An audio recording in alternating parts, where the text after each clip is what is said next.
Greetings YouTube, JC, Bad Edit Pro with a video about audio. Today we're going to talk about the Audio-Technica AT120E Phono Cartridge. The collage of pictures you see comes to us from OaktreeVintage.com, which is a great site to check out if you're in the market for fully restored high-end audio gear. In this video, we're going to take a little bit of extra time. I'm going to talk about exactly how this cartridge is set up in my system, because I'm going to make some pretty bold claims about it, and I want you to know exactly what I'm using to get the results that I'm getting. The AT120E is what you would call a hi-fi or audiophile cartridge. It's not designed to be back-cued or scratched or mixed in any way. It is designed for playing back records and getting the best quality you can from them. Here's a nifty picture of it playing a piece of colored vinyl. When I ordered my AT120E, I also ordered a brand new Audio-Technica head shell to go with it. And I'm using the cartridge on a GLI Pro SL2500 turntable. Getting the cartridge properly aligned was very easy because the GLI Pro SL2500 turntable uses the same tone arm geometry as most Technics S-shaped tone arms. And with Technics S-shaped tone arms, the proper distance from the stylus to the back washer on the head shell is 52 millimeters. Simply lay the head shell down next to a ruler and make sure that that distance is correct. Make sure that the cartridge is straight in the head shell and not pointed to the left or the right, and you have perfect alignment for that particular style of tone arm. This also applies to other brands of turntables. If you have a JVC turntable, the correct distance is 50 millimeters. If you have a Pioneer turntable with an S-shaped tone arm, the correct distance is 49 millimeters. Incidentally, if your turntable has an S-shaped tone arm but you cannot determine exactly what the proper distance is from the back washer to the stylus that you would need to measure to align the cartridge, or you have a turntable that has a straight tone arm, the proper way to get that aligned is to go get a protractor, and many high-end cartridges come with a protractor in the box. However, if you want to just go get one offline, you can go to vinylengine.com and you can print a PDF of a protractor that you can use to properly align the cartridge in any turntable. Anybody who has been following my channel for the last year knows that I've posted a lot of videos about phono cartridges, and some of the cartridges have been rather expensive. Most of them have been pretty much, down near the bottom of the line. This phono cartridge absolutely, positively blew me away from the moment that the needle hit the record. It has made me have to rethink a lot of things that I have said in my videos over the last year. For instance, I have been saying that elliptical styluses bring distortion out on the record. Up to this point, most of the elliptical styluses that I have tried, cartridges with the styluses, have done that. This one has a hyper-elliptical stylus. It displays no distortion at all. This cartridge has no inner groove distortion, none detectable. As long as it's aligned properly, if you're sitting there listening, you cannot tell whether you're listening to cut one or the last cut toward the center of the record. That amazes me, because even on my linear tracking turntable, I have heard inner groove distortion with pretty much every cartridge that I have put on there. Taking a look at the LP Gear website, www.lpgear.com, we're looking at their listing for the AT120E cartridge. I want to scan down here and take a look at the specifications. The Needle Doctor website does not have this much information about the cartridge listed, so that's why we're here. The output is rated at 5 millivolts, which is nice because this is a relatively high output cartridge compared to many upper-end moving magnet cartridges. Some of them put out 2, maybe even 3 millivolts. 5 is going to get you above the hiss in your phono stage, your preamp, if you don't happen to have a super great preamp, which is very nice. The frequency response is listed at 15 to 25,000. They ain't lying, folks. This thing's got more low end and more high end than I think I've ever heard off of a record in my life. It's absolutely amazing, especially the high end, because it is so silky smooth. There is not a trace of mistracking anywhere. And actually, when I first put the cartridge on, I did hear a little tiny bit of splatter, but I fixed that, and I'll tell you how in just a few moments. Channel balance, 1 dB. Mine is dead on center. The left and right is exactly where it's supposed to be. Stereo separation is rated at 25 for 1 kilohertz and 20 for 10 kilohertz, and they are not lying. This makes all of the Audiophone cartridges sound like they're not in stereo at all. It's like if you could imagine having a mixer with pan pots and you turn them all a quarter in. That's what the Audiophones sound like compared to this. The only other cartridge that even comes close to the stereo separation that you get from this one and the super wide stereo field that you hear are the Stanton cartridges that I have tried. But this beats the Stanton because of the super separation at the high end. The Stantons have great separation around 1 kilohertz, but when you start getting above 10, everything sort of collapses in on itself. It's a nude round shank stylus. And basically what that means is that you have to be very, very careful with this cartridge. As a matter of fact, I've put a sign above my turntable that says, use the Q lever. You can't back cue this cartridge in any way. It's probably not even a good idea to stop the record and restart it with the cartridge sitting on it. So I've been trying to make sure that I drop it on a moving platter and that I'm being very, very careful with it. And the tracking force is not listed here, but it is on the Needle Doctor website.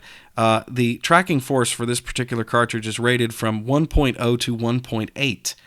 Now, I tried it at first at 1.5, but I heard just the slightest bit of splatter on Michael Jackson's Thriller, the 2008 pressing, which is my acid test.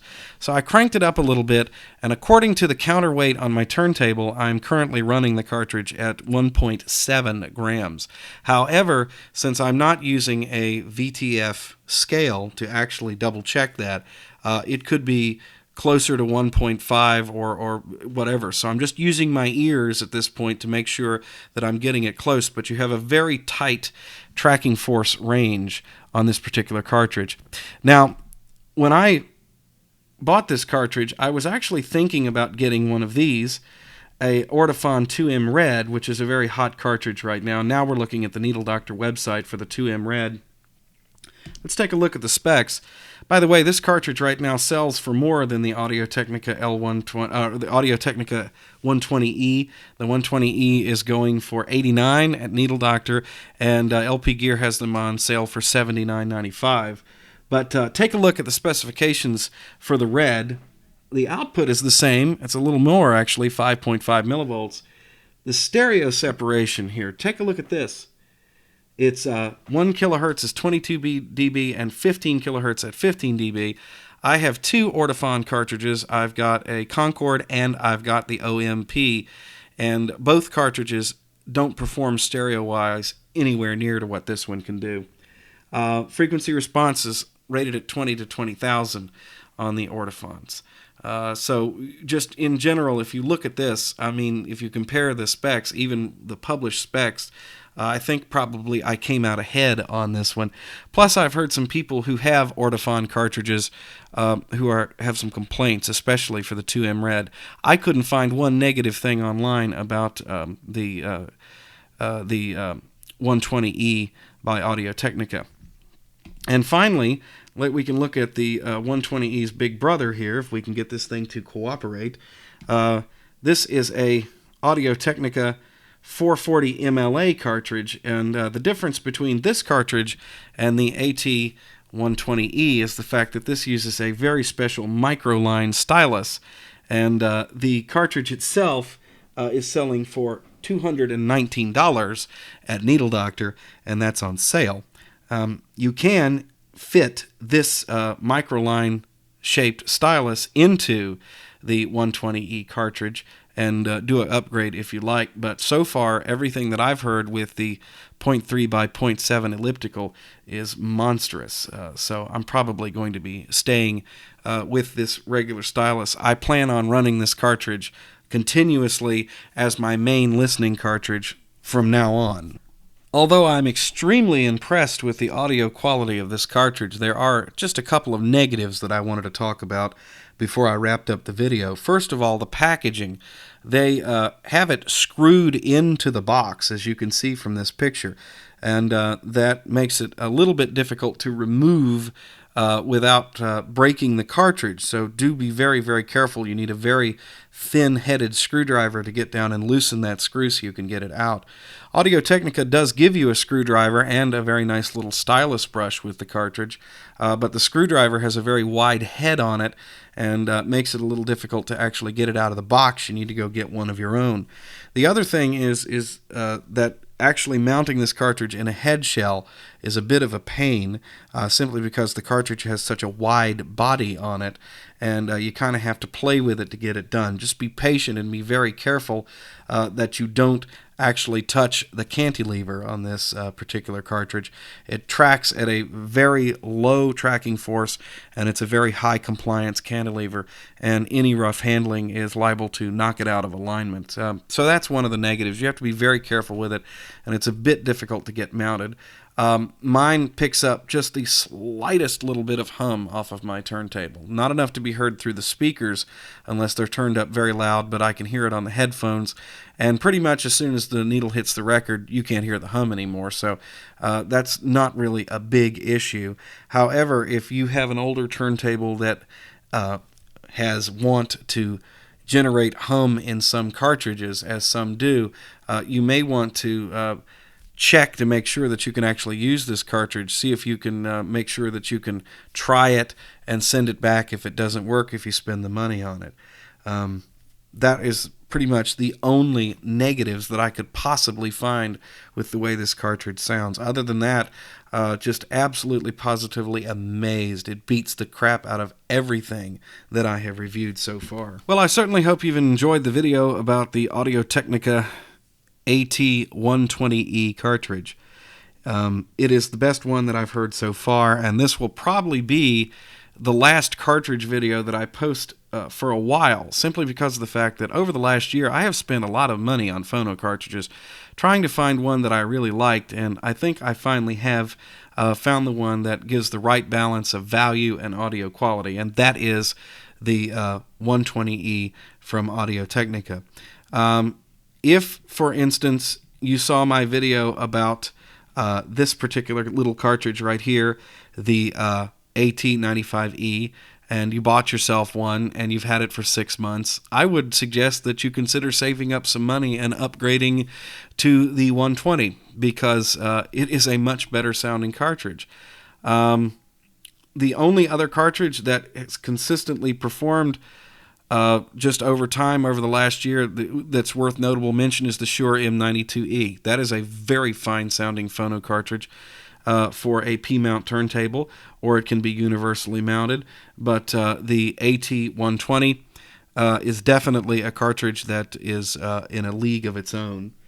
Here's another cartridge that I actually bought and did a review on the Interface webcast, but didn't post it on this channel. This was a real disappointment from Shure, the M25C. As a matter of fact, the Shure cartridges have been very disappointing, other than the M92E, which is a throwback to 1983 anyway. The later model Shures, especially the M97XE, which you see here, this particular cartridge is a huge disappointment. It does not live up to the hype, and even though it does have a extreme hyper elliptical stylus, this is the one that picks up the most distortion off of the record, so I don't know what the deal is with that. But anyhow, this will probably be the last video that you're going to see about cartridges from me in a while, simply because I've been buying these cartridges, and I'm kind of like out of bread now. I've got to stick with what I got, folks. I might even put some up on eBay to get some money back.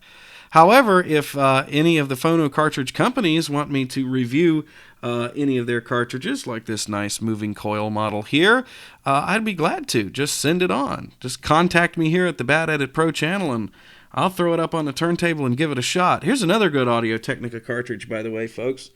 This is a nice one. What is this? This is the AT90CD. If you have a P-mount, you might want to check that out. Those are nice cartridges. So anyhow, thank you very much for watching the video. And there's the last one we did, which was the low-end Audio-Technica CN5625. Not even anywhere near to what the 120 does, but still a fun cartridge to play with. Anyhow, I'm going to wrap this up now. JC, Bad Edit Pro, waving bye-bye. Thanks for watching.